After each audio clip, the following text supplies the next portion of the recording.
Je suis Louise Bouffard et je suis à la congrégation depuis 1960.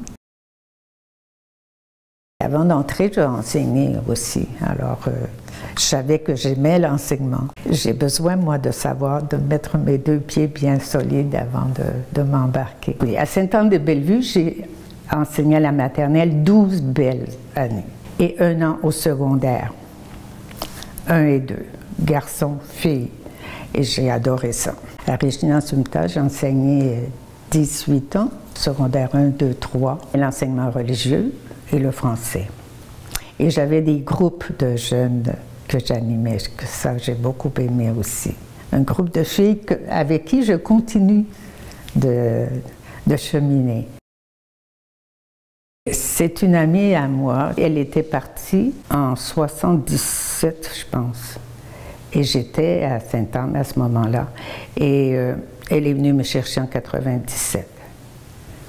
Alors elle m'a dit, tu ne viendrais pas nous aider au Cameroun? On me demande alors que j'ai 60 ans. J'avais 60 ans quand j'ai cessé d'enseigner. Je venais de prendre ma retraite. Mais en fin fond, je l'ai toujours désiré. J'étais directrice. Et j'enseignais aussi la catéchèse, et le français. Mais c'était pas compliqué. Je n'avais que 45 élèves à peu près, 3 classes. Dans le fond, c'est un petit centre de formation. Ce sont des jeunes décrocheuses. Soit qu'elles décrochaient parce que les parents étaient pauvres, ou elles étaient tombées enceintes et puis les écoles ne les acceptaient pas enceintes, ils n'acceptaient pas les enfants. On les prenait, elles venaient avec leur bébé. Je voyais qu'elles étaient intelligentes et même brillantes. Et il y en a plusieurs qui sont passées au collège.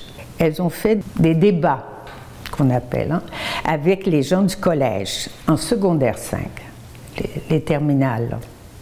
Puis elles gagnaient. Elles étaient fières, ça leur donnait une valeur extraordinaire, ces filles-là. Elles n'ont pas de livres.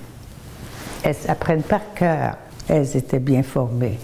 Elles apprenaient les maths de base, le français de base, mais surtout les choses nécessaires pour une femme dans sa maison avec des jeunes enfants. On avait la couture, on avait le tricot, la broderie. Elles faisaient des choses extraordinaires. Elles faisaient leurs vêtements. J'ai rêvé toute ma vie, moi, d'être missionnaire. J'avais des groupes tellement différents des tout petits. J'ai eu les grands. Et là-bas, j'ai eu les filles formidables, mais qui n'avaient rien. Alors qu'à Regina, elles avaient tout. Mon cœur est encore là.